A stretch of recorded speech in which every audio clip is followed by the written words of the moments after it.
We need to get out of here, now! I'll help you carry him. The small corner cafe hummed with ordinary life. Coffee machines hissed, cups clinked, and a soft playlist drifted through the air. To everyone else, it was just another busy afternoon. But for the single dad standing at the counter, time felt frozen. He stood slightly hunched, one arm protectively wrapped around his young son, who leaned sleepily against his chest. The boy's tiny fingers clutched his father's jacket, unaware of the storm raging inside the man holding him.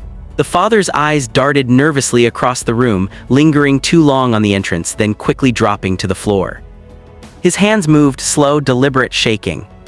Most people didn't notice. They were too busy scrolling on their phones or chatting with friends. To them, it looked like nervous fidgeting, but it was. Behind him stood a well-dressed man in a tailored coat, waiting quietly for his turn. He was the CEO of a major company, though no one in the cafe seemed to recognize him. He had stepped in only for a quick coffee, expecting nothing more than a few minutes of silence before his next meeting. Then he saw the hands. The movements were subtle but unmistakable. Years ago, the CEO had learned sign language to communicate with a deaf family member. It was a skill he rarely used now, but he recognized it instantly. The father's fingers trembled as he signed again, slower this time, desperation etched into every motion. "Help me, he has a weapon." The CEO's heart skipped. His breathing remained steady, but his mind raced. He followed the father's brief glance toward a man standing near the door, tall, stiff, his hand buried deep inside his jacket. In that moment, the CEO understood everything. The father swallowed hard, his lips pressed together as if holding back panic.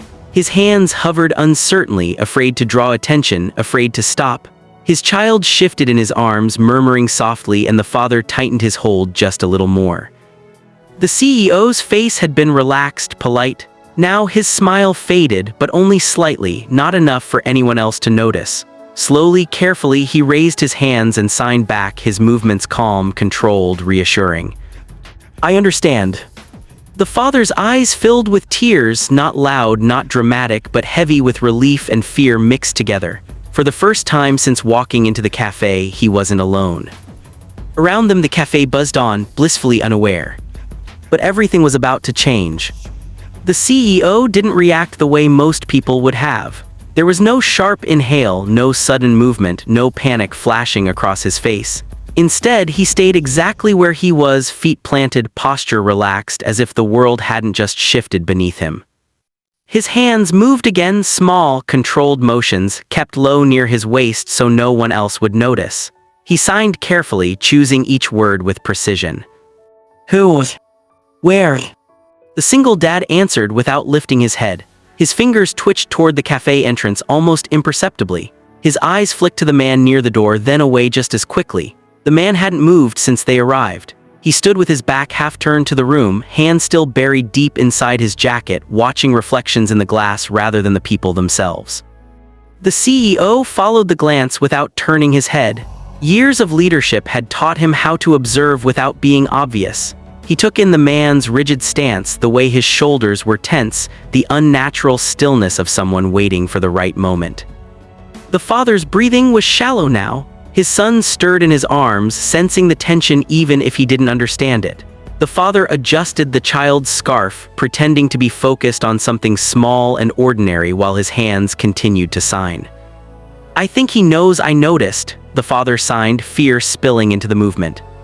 The CEO responded immediately, slower this time, grounding the rhythm. "Stay calm, don't look again." At the counter, the barista smiled and asked for the next order. The CEO stepped forward half a pace, just enough to block the father slightly from view. His voice was casual, warm, perfectly normal.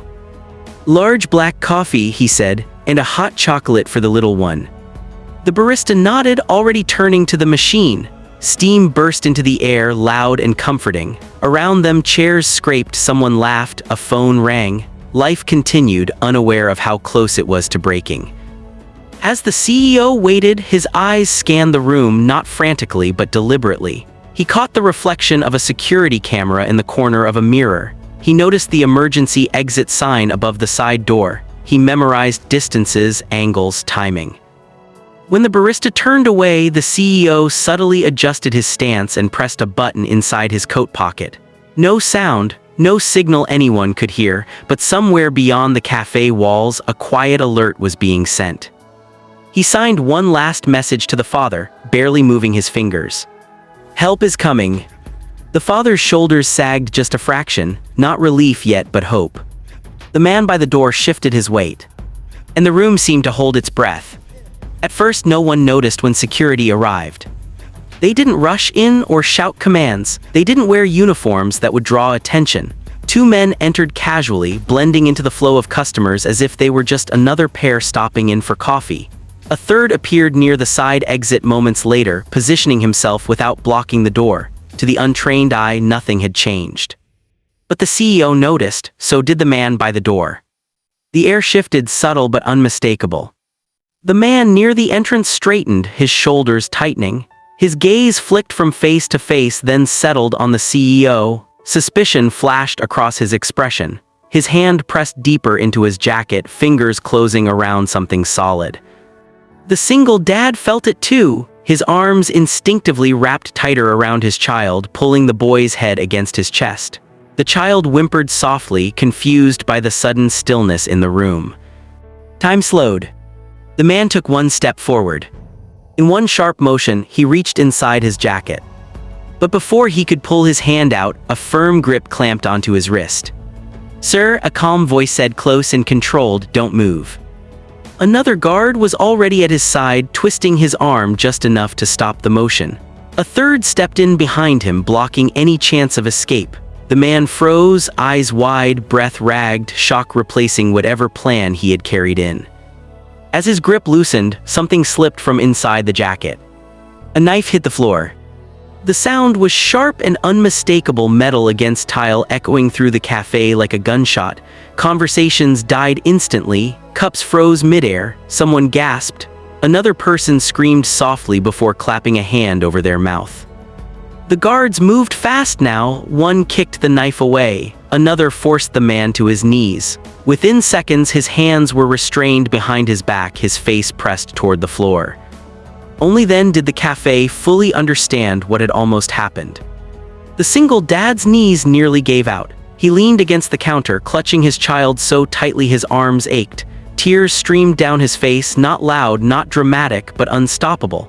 His son looked up at him, frightened now, and the father buried his face in the boy's hair, breathing in the scent of safety. The CEO exhaled for the first time in what felt like hours. Around them, the cafe erupted into whispers and shaking voices. People stared at the knife, at the guards, at each other, trying to grasp how close they had come to danger without ever realizing it.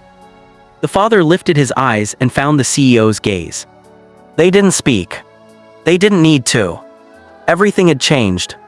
The cafe was quiet now. Police lights washed the windows in soft red and blue, fading in and out like a distant heartbeat. Most of the customers had already left, shaken but safe. Chairs sat half-pulled from tables, abandoned cups cooling where they'd been forgotten. The chaos had passed, leaving behind a heavy, thoughtful silence. The single dad sat near the wall, his son curled asleep in his arms, exhausted by fear and confusion. The boy's breathing was slow and steady now, each rise and fall of his chest grounding the man who held him. The father stared at nothing, still replaying the moment the knife hit the floor, still feeling the echo of danger in his bones. The CEO approached quietly and knelt beside him, lowering himself so they were eye level. He didn't say a word at first. He raised his hands instead, moving them gently, respectfully. "You saved everyone." The father blinked, caught off guard. His hands shook as he answered. "I was just trying to protect my son." The CEO shook his head and signed back, slower, deliberate. "You chose courage when no one was watching." The father's eyes filled again, but this time the tears were different, lighter, releasing something that had been locked inside him for years. For so long, he had felt invisible, just another struggling single parent, another man people passed without noticing. Tonight, being unseen could have cost lives. Instead, being understood had saved them. Police officers finished their statements. One of them paused, nodding respectfully at the father before walking away. A barista quietly placed a warm blanket over the child's shoulders. Small gestures, but they meant everything. In the days that followed, the story spread. A short security clip surfaced online, not showing fear or violence, but two men communicating silently in a crowded cafe. The headline wasn't about the knife, it wasn't about the threat, it was about the moment someone paid attention. Comments poured in from around the world. People shared stories of being ignored, overlooked, underestimated. Deaf parents, single fathers, quiet heroes who had never been heard until now. The CEO refused interviews. He insisted the focus stay where it belonged. On the father, a community fundraiser was started in his name. Job offers appeared. Messages of support flooded his inbox from strangers who simply wanted him to know he mattered. Weeks later, the father returned to the cafe with his son. This time they laughed, this time they stayed. And as he ordered hot chocolate, hands moving freely, confidently, he realized something had changed. He was no longer invisible. Kindness had given him a voice, and the world had finally listened.